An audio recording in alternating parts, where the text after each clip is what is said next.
Hello everyone, welcome back in Civil Information. Now we are going to proceed our next lecture that is based on durability of concrete. IS code के अंदर point number 8.0 जो है वो durability of concrete को बताएगा। तो ये IS code में कुछ पॉइंट्स के फॉर्म में मेंशन किया गया है। तो उन पॉइंट्स को देखते हैं कि कंक्रीट की ड्यूरेबिलिटी को हम लोग किस तरीके से बढ़ा सकते हैं, वो किन किन चीज़ों पर डिपेंड करती है। उसके रिगार्डिंग यहाँ पर कुछ पॉइंट दिए गए हैं, उसको आप नोट डाउन करिए। मैं उसको नोट कर देता हूँ। यहाँ पर ड्यूरेबिलिटी ऑफ कंक्रीट को डिफाइन करने के लिए 6 पॉइंट्स में IS कोड ने अपनी बातों को कहा है। उस बातों को हम लोग पॉइंट वाइज समझते हैं क्या है। सबसे फर्स्ट पॉइंट हमारा है surrounding climate condition. Durability of concrete मतलब ये हमारा कंक्रीट कितना ड्यूरेबल होगा, कितना मजबूत होगा, कितना ज़्यादा दिन तक चलेगा, कितना ज़्यादा टिकाऊ होगा। ये चीज़ किस बात पर डिपेंड करती है? सराउंडिंग क्लाइमेट कंडीशन, वहाँ की क्लाइमेट कंडीशन, मौसमी दशाएं क्या हैं। मौसमी दशाओं से एस्पेक्ट ये है कि क्या अत्यधिक गर्मी तो नहीं पड़ती है, अत्यधिक ठंडी तो नहीं पड़ती है, अत्यधिक बारिश तो नहीं होती है, साल्टी वाटर तो के रूप में तो एसिडिक वाटर के रूप में तो बारिश नहीं होती है। मतलब ये सारी चीज़ों पे डिपेंड करेगा। तो फर्स्ट पॉइंट यही बोल रहा है ड्यूरेबिलिटी ऑफ कंक्रीट में।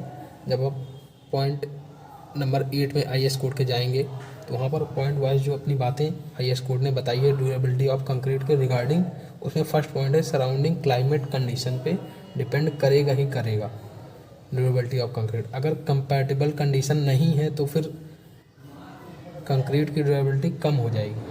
अगर कंपैटिबल कंडीशन है तो ड्यूरेबिलिटी ऑफ कंक्रीट इंक्रीज कर जाएगी। तो आई होप ये फर्स्ट पॉइंट आपको समझ में आया। सेकंड पॉइंट है कवर टू एम्बेडेड स्टील। जिस स्टील को उसने कवर कर रखा है वो प्रॉपरली कवर्ड है कि नहीं, इस चीज़ पर भी ये चीज़ डिपेंड करेगी। क्योंकि अगर हमारा स्टील अगर कवर नहीं होगा प्रॉपरली तो फिर वो वाटर और एयर के संपर्क में आएगा, जिससे उसमें कोरोजन जनरेट होगा। कोरोजन मतलब जंग उसमें लगेगी। तो जंग लगेगी तो वहाँ से वो वीक कर जाएगा। जब वो वीक करेगा तो जाहिर सी बात है स्टील अगर क्रैक करता है तो वो अपनी पोजीशन से हटेगा। तो इस वजह से कंक्रीट भी कहीं ना कहीं डैमेज होगा। तो ड्यूरेबिलिटी ऑफ कंक्रीट को भी ये चीज़ इफ़ेक्ट करेगा ही करेगा। थर्ड पॉइंट में क्या कर रहा है? Type and quality of constituent material. जो भी मटेरियल हम लोग यूज कर रहे हैं उसकी क्वालिटी क्या है, उसका वो किस टाइप का है, इस पर भी ये डिपेंड करेगा। क्योंकि अगर हम लोग इस तरीके की अगर सैंड यूज करते हैं जिसमें ज़्यादा से ज़्यादा मात्रा में इम्प्योरिटीज़ है, तो इम्प्योरिटीज़ हमारी पानी के साथ बह के निकल जाएंगी। तो इस वजह से वहाँ पर क्या हो जाएगा, वाइट से ज़्यादा जनरेट हो जाएंगे। तो वो मटेरियल वहाँ पर वीक हो सकता है, मतलब कंक्रीट हमारा वीक हो सकता है। तो ये ज़रूर से ज़रूर आप ध्यान रखें कि क्वालिटी पैरामीटर बिल्कुल बेस्ट होने चाहिए। ये चीज़ पे भी डिपेंड करेगा ड्यूरेबिलिटी ऑफ कंक्रीट। ये IS कोड से ही ये लैंग्वेज ली गई है, इसलिए इन सब पॉइंट्स को आपको याद रखना या फिर मेंशन करना बहुत ज़रूरी हो जाएगा एग्जाम पॉइंट ऑफ व्यू से। तो आप इसमें ध्यान से समझिए। अब नेक्स्ट पॉइंट हमारा है सीमेंट कंटेंट। मतलब हमारा जो कंटेंट है सीमेंट का वो बेहतरीन होना चाहिए। और वाटर सीमेंट रेशियो पर भी कंक्रीट की ड्यूरेबिलिटी डिपेंड करेगी।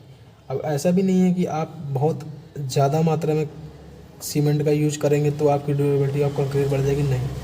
प्रोपोर्शन जो है वो हमारा प्रॉपर होना चाहिए, मिक्सिंग हमारी प्रॉपर होनी चाहिए, और जो कंडीशन चाहिए फुलफिल, जैसे क्यूरिंग वगैरह, वाइब्रेटर का यूज़ करना, वो सब अगर प्रॉपरली आपने दिया है तो फिर तभी ड्यूरेबिलिटी ऑफ कंक्रीट बढ़ेगी। ना कि सिर्फ सीमेंट बढ़ा देने से या फिर वाटर सीमेंट रेशियो को ही इंक्रीज़ करने से, इससे हमारा काम नहीं होता है।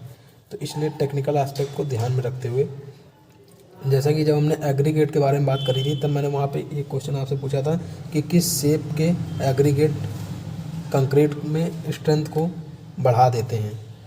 तो उसमें हमारा क्यूबिकल एग्रीगेट हमारा आंसर था। तो उसको क्यों बढ़ा देते हैं उसके बारे में हम लोगों ने वहाँ पे बात करी थी। तो वो सारी चीज़ें ही यहाँ पे जब जुड़ेंगी तभी आपको प्रॉपरली समझ में आ पाएगा। अब देखिए पॉइंट 5 क्या कर रहा है? वर्कमैनशिप, मतलब लोगों के द्वारा किया गया काम। टू ऑब्टेन फुल कॉम्पैक्शन, मतलब जो कंक्रीट है उनके बीच में वाइड्स कम से कम होने चाहिए, वो फुल्ली कॉम्पैक्टेड होने चाहिए। एंड इफ़िशिएंट क्यूरिंग, और जितनी क्यूरिंग की आवश्यकता है उतनी क्यूरिंग हमें वहाँ प्रोवाइड करानी पड़ेगी अगर ड्यूरेबिलिटी ऑफ कंक्रीट को अगर हमें मेंटेन रखना है। 5 पॉइंट इसी के बारे में बोल रहा है। 6 नंबर पॉइंट बोल रहा है shape and size of member. अब आप समझिए कोई हमारा इस तरीके का शेप अगर मुझे कास्ट कराना अगर पड़ गया कि यहाँ से जाकर यहाँ नेक पे जाकर बहुत थिन हो गया, फिर यहाँ पे जाके अत्यधिक ऐसे मोटा हो गया, इस तरीके से अगर मुझे कुछ बनाना पड़ा है तो आप समझिए यहाँ पर मेरा कंक्रीट का परसेंटेज कम हो गया है, तो जाहिर सी बात है यहाँ पर वीक कर जाएगा ये सेक्शन। तो या फिर रेनफोर्समेंट ही सिर्फ अगर दे दिया है तो यहाँ पे टेंसाइल स्ट्रेंथ को ही वो देगा। तो वही चीज़ बोल रहा है, शेप उसका क्या है इस पर भी डिपेंड करेगा, और साइज़ क्या है। ये नहीं कि 9x9 के कॉलम है, सॉरी 9 इंची बाई 9 इंची के कॉलम है, उससे आप पूरी बिल्डिंग ऊपर तक बनाते चले गए हो, तो इन सब चीज़ों पर भी डिपेंड करेगा। तो वही 6 पॉइंट बोल रहा है shape and size of member also responsible for the durability of concrete. अब हम लोग चलते हैं 8.2.2 जो एक्सपोजर कंडीशन के बारे में बताएगा। तो नोट करिए आप 8.2.2 एक्सपोजर कंडीशन।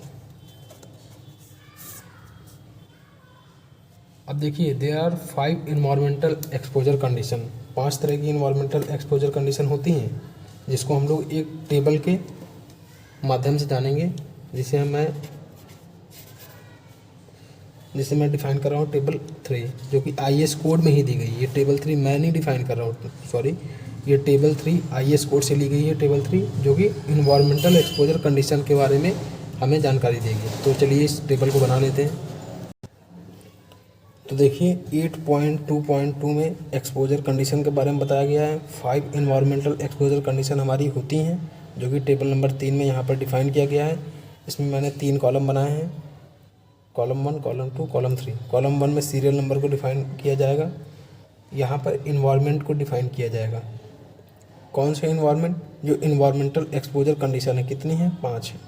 तो उसके बारे में एक्सपोजर कंडीशन क्या क्या होंगी ये टेबल हमें इस बारे में बताएगा। तो देखते हैं क्या क्या है। फर्स्ट इन्वायरमेंटल एक्सपोजर कंडीशन को बोलते हैं माइल्ड, सेकंड को बोलते हैं मॉडरेट, बहुत इम्पोर्टेंट चीज़ है ये। थर्ड को बोलते हैं सीवरी, और फोर्थ को बोलते हैं वेरी सीवरी।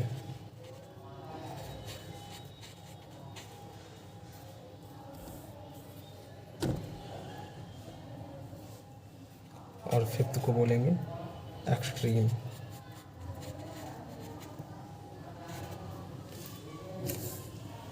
तो अब ये देखिए 5 तरह की हमारी इन्वायरमेंटल एक्सपोजर कंडीशन है।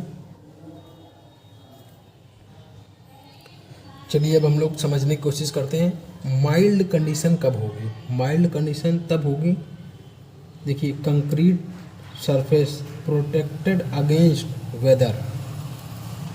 तो यहाँ पर मैं लिख देता हूँ, यहाँ पर मैं पेन का इस्तेमाल कर रहा हूँ।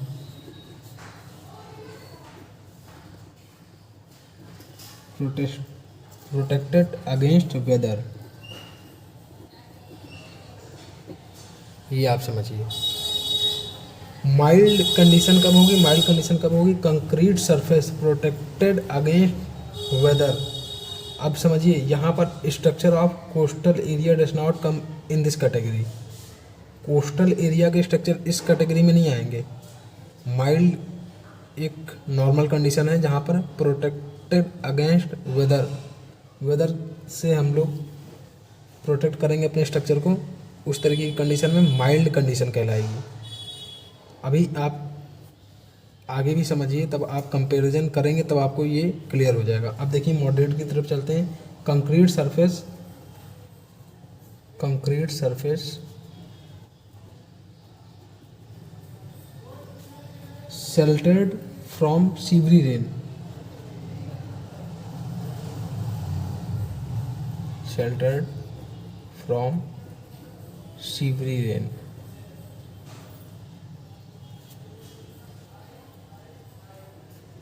Saturated salt air, saturated salt air मतलब इस तरीके के इन्वायरमेंट में हमारा स्ट्रक्चर है जहाँ पर severe rain, salt saturated salt air मतलब fully saturated salt air in coastal area, या फिर कोस्टल एरिया है, या फिर concrete continuously under normal water in contact with non aggressive soil मतलब जो हमारा स्ट्रक्चर है वो कॉन्टिन्यूसली अंडर नॉर्मल वाटर है। लेकिन यहाँ पर आप नोट कर लीजिए, continuously under normal water.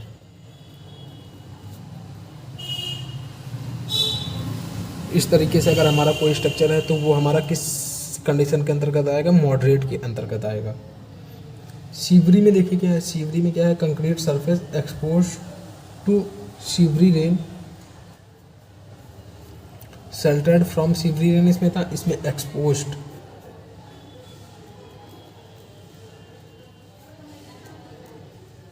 To severe rain,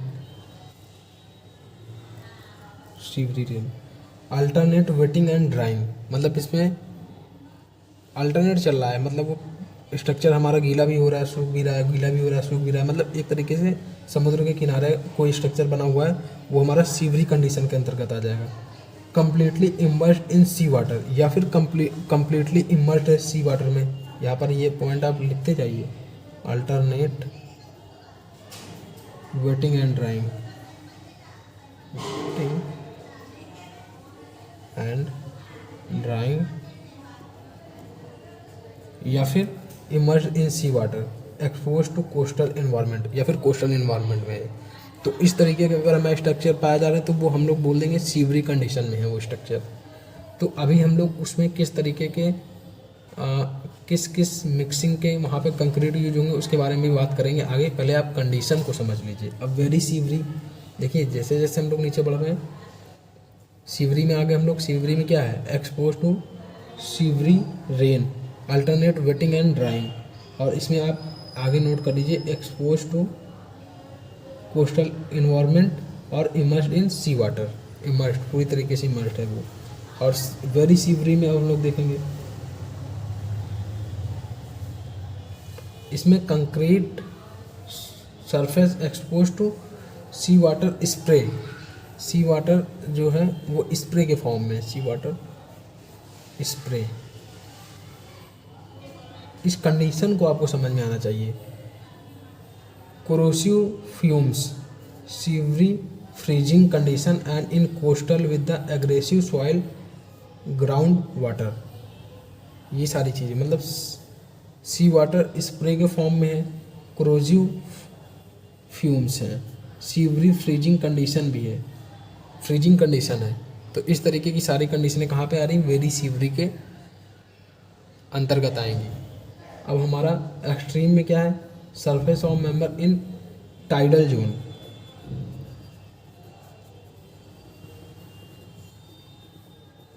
tidal zone और in direct with liquid.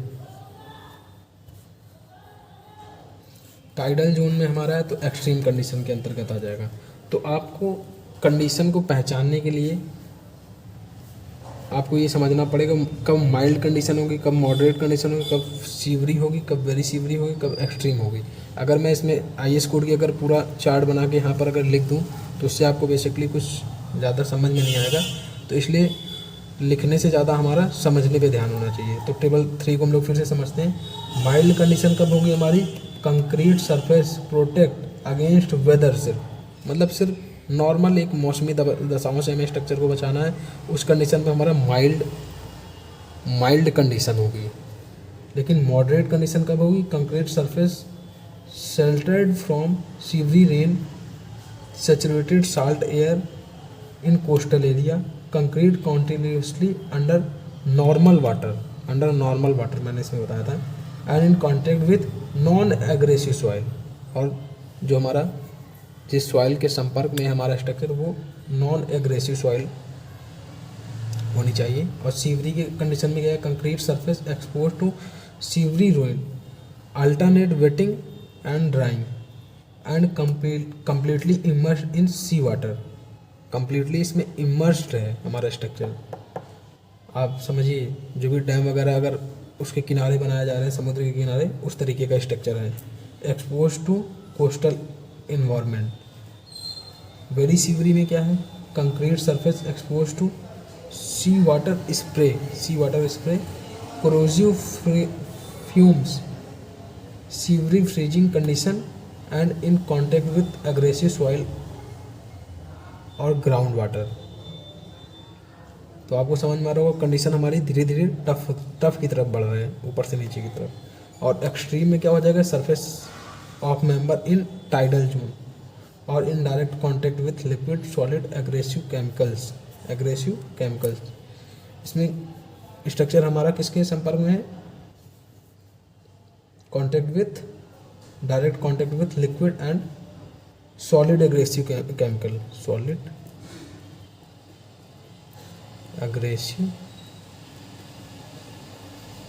Chemical. अभी यहाँ पर जनरल बात करी जा रही है। अभी इसके बारे में कई बार बातें होंगी, जिससे आपको ये प्रॉपरली आपके दिमाग में सेट हो जाएगी चीज़ें। तो अभी लोड लेने की ज़रूरत नहीं है, बस आपको एक छोटा सा ओवरव्यू ले लेना है कि माइल्ड, मॉडरेट, सीवरी, वेरी सीवरी और एक्सट्रीम कंडीशनें कब कब होंगी, कब इन कंडीशनों में हमारा स्ट्रक्चर कब कब जाएगा। तो माइल्ड हमारी हल्की कंडीशन है, मॉडरेट थोड़ी सी भारी, सीवरी उससे भी भारी, वेरी सीवरी उससे भी भारी, एक्सट्रीम कंडीशन जब हो जाएगी बहुत, मतलब स्ट्रक्चर को बहुत ज़्यादा ही मेंटेन करना पड़ रहा, मतलब ये समझिए आप। तो उसके लिए अलग अलग मौसमी दशाएं किस तरीके से हम लोग समझ सकते हैं, इसके बारे में यहाँ ये टेबल नंबर 3 बताएगा। इसको समझ में आपको आना चाहिए। एक दो बार आप पढ़ेंगे आपको समझ में आएगा। अब चलते हैं हम लोग अपने पॉइंट नंबर 8.2.5 की तरफ। तो 8.2.5 जो हमारा है वो बोला है there are 3 constituents that adversely effect the concrete. तो हमारे कौन कौन से वो 3 कंस्टिट्यूएंट्स हैं? Chloride, sulphate, alkali aggregate reactions. अब इनका किस तरीके से इफेक्ट करेंगे ये हमारे कंक्रीट को, इसके बारे में हम लोग देखते हैं। अब मैं क्लोराइड के बारे में आपको बताऊंगा। आपको अगर लिखना है तो आप लिख लीजिए, समझना है आपको समझ लीजिए। मैं यहाँ पर लिखूंगा नहीं, मैं यहाँ आपको समझाऊंगा क्लोराइड किस तरीके से इफेक्ट करेगा कंक्रीट को। तो समझिए क्लोराइड किस तरीके से करेगा। It increase rate of corrosion to steel, मतलब जो स्टील में कोरोजन का रेट है उसको ये बढ़ा देगा chloride. Due to this reason chloride content of admixture is tested separately. इसलिए हम लोग इसका टेस्ट सेपरेटली कर लेते हैं कि कहीं ये अत्यधिक मात्रा में तो नहीं है। तो ये क्या करेगा हमारा? Increase the rate of corrosion. तो आप चाहो तो लिख भी सकते हो इसके आगे।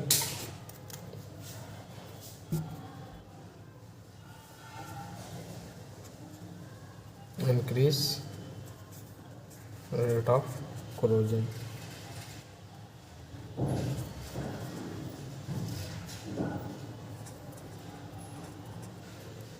अब सल्फेट क्या करेगा? Excessive amount of water soluble sulphate. Water soluble sulphate क्या होता है? SO3। SO3 को वाटर सॉल्युबल सल्फेट भी बोलते हैं। Can causes expansion and dispersion of concrete. तो expansion and dispersion of concrete को के लिए ये रिस्पॉन्सिबल होगा। कौन सा? Soluble sulphate. Soluble sulphate SO3 होता है। ठीक है, इस चीज़ को आप समझिए ध्यान में। आपको अगर लिखना है तो लिख लीजिए। Excess amount of water soluble sulphate can causes expansion and dispersion. किस चीज़ के लिए रिस्पॉन्सिबल होगा? Expansion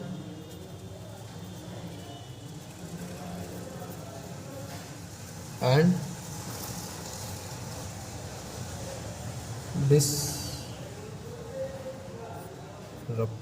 disruption. ठीक है, SO3, इसको SO3 से डिनोट करते हैं। अब देखिए एल्कली एग्रीगेट जो रिएक्शन है, some aggregate containing particular type of silica may be susceptible to attack by alkalis। alkalis में Na2O and K2O originated from cement, producing expansive reaction which can causes cracking and dispersion of concrete। तो ये किसके लिए responsible होंगे? Cracking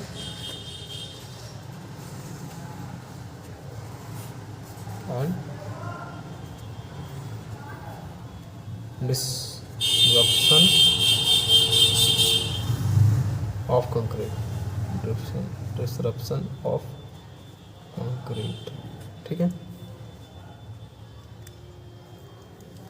Na2O और K2O alkali aggregate में हमारा formula आप चाहो तो नोट कर सकते हो। Na2O K2O। Na क्या है? Sodium di sodium oxygen oxide बोलेंगे, और डाई पोटेशियम ऑक्साइड के stand for potassium, Na stand for sodium. अब हम लोग देखेंगे पॉइंट नंबर 8.2.8। तो देखिए 8.2.8 क्या बोला? Concrete in sea water. अगर समुद्र के अंदर हमारा कंक्रीट है और expose directly along the sea coast, अगर हमारा इस तरीके से अगर कंक्रीट है तो shall be at least M20 grade आपको यूज करना है PCC के लिए, M30 ग्रेड आपको यूज करना है RCC के लिए। आई होप आप PCC और RCC को अच्छे से जानते होंगे। अगर आप नहीं जानते हैं तो मैं आपको बता देता हूँ। PCC stand for the plane cement and concrete, RCC stand for the reinforced cement concrete. PCC में हमारा एक तरीके से, मैं अगर जनरल लैंग्वेज में बोलूँ तो इसमें हमारा स्टील का कोई भी यूज नहीं होता है। अगर स्टील यूज भी किया जाएगा तो सपोर्ट के लिए, नाम मात्र का सपोर्ट होता है, कोई मेन बार्स के रूप में इस्तेमाल नहीं होगा। लेकिन यहाँ पर हाँ मेन बार्स होंगी RCC में। तो इस तरीके से अगर PCC की अगर कास्टिंग हो रही है हमारी तो वहाँ पर मिनिमम आपको M20 का ग्रेड तो लेना ही लेना है, एटलीस्ट M20 ग्रेड। और अगर RCC के लिए आप इस्तेमाल करें तो आपको मिनिमम M30 का यूज करना ही मिक्सिंग का। कहाँ पर? Concrete in sea water. अगर कंक्रीट हमारा सी वाटर में, यही चीज़ बोला है 8.2.8। तो ये बात कहाँ पर लिखी गई तो आप बता सकते हो 8.2.8 में दी गई है। तो अभी मैं यहाँ पर एक टेबल बना देता हूँ जिसमें माइल्ड, मॉडरेट, सीवरी, वेरी सीवरी और एक्सट्रीम कंडीशन के लिए minimum grade of PCC and minimum grade of RCC कौन कौन से यूज होते हैं, जिससे आपको एक बार में पता चल जाएगा।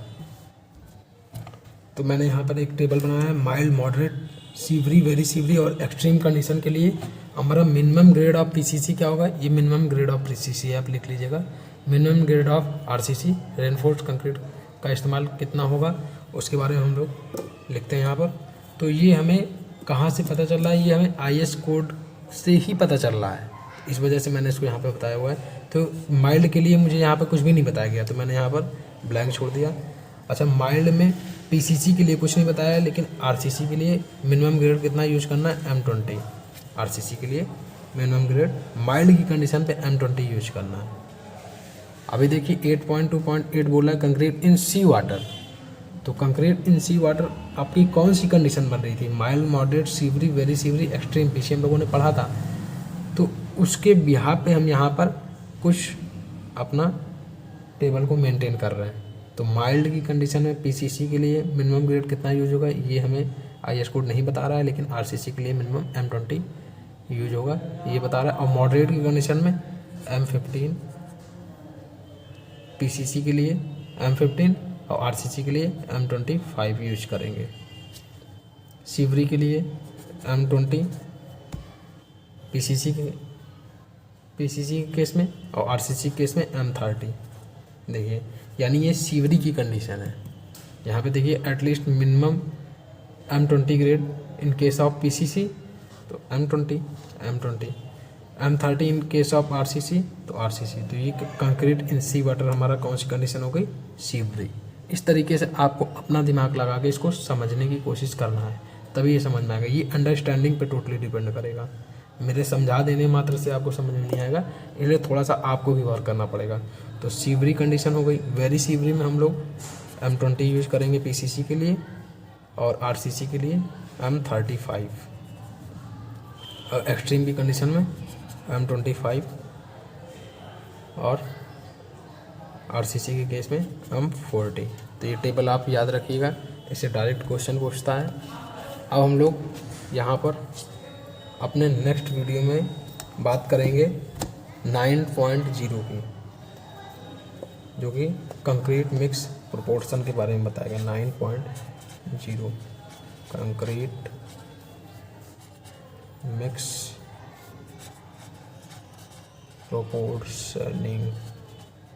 बहुत इम्पॉर्टेंट वीडियो, इसको ज़रूर आप लोग देखिएगा, क्योंकि आपको यहीं से ही पता चलेगा जो हमारी नॉमिनल मिक्सिंग और डिज़ाइन मिक्सिंग होती है। नॉमिनल मिक्सिंग हम लोग बहुत ज़्यादा आगे तक नहीं कर सकते हैं, उसके लिए हम लोग आगे चल के हमें डिज़ाइन मिक्सिंग का ज़रूरत पड़ती है, जो कि मेरा एक डिज़ाइन मिक्सिंग का एक वीडियो भी है, उसको आप लोग देख लीजिएगा, जिससे आपको थोड़ी समझ में आ जाएगी डिटेल में चीज़ें। आई होप गाइस आपको समझ में आया, and thank you for watching my video. Thank you guys very much and thank you for your valuable support. मिलते हैं अगले वीडियो में।